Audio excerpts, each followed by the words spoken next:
Welcome back to the Deeper 2025 podcast. I'm excited that you have joined us today as we're walking through the scripture together through our Deeper Bible reading plan. And we are at Psalm 55 today.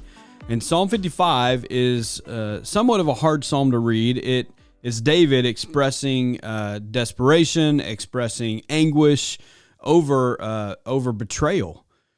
And it's really a psalm there where God is just David is asking God for help, and he's just letting God know, hey, I'm really having this struggle. I'm really not in a good spot, and so he's asking God for help. And so I think there are some things that really can help us through those situations, because if you're just real honest with yourself, I think every single human being at one point or another will go through some form of betrayal, if not betrayal, some form of distress. And so how do we handle that? Well, we can use Psalm 55 to help us as we look to apply that passage to our life.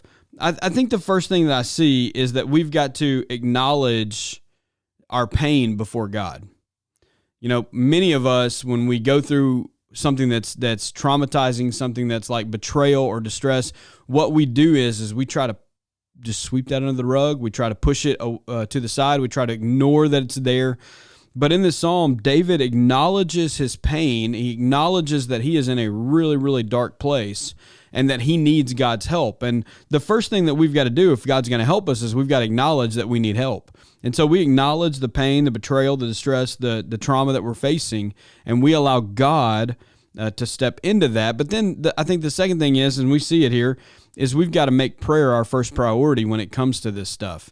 Like, we've got to seek refuge in God. And how do we do that? We do that by communicating with Him. We communicate with Him through prayer.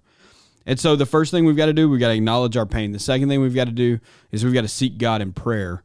And we've got to ask Him to do what only He can do, and that's to turn all of those fears, those anxieties, all of those feelings into good things that He can use.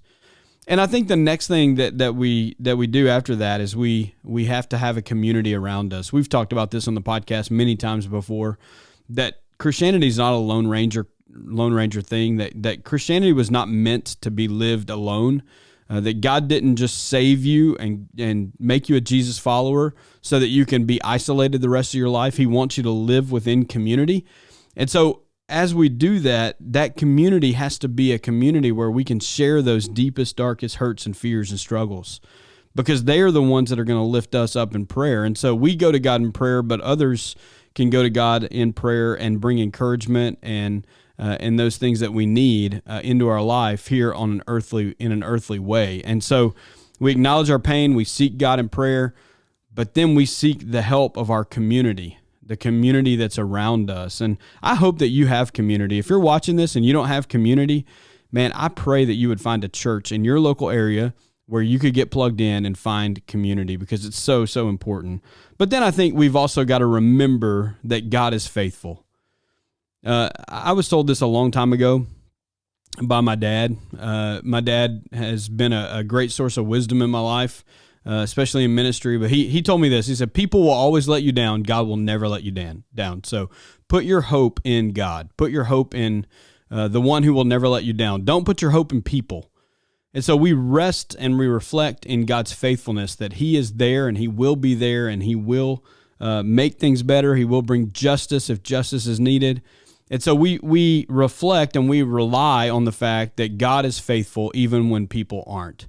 And so maybe that's the whole reason you watch the podcast today. You don't even know. Maybe you've tuned in for the very first time today, and you needed to hear exactly what my dad told me many years ago. Don't rely on people, rely on God. Now, you can rely on people. You can rely on your community. But I got news for you. Your community is going to let you down at times. Your community is not going to be everything that you need, because you know what? Everything you need is found in God, not in people.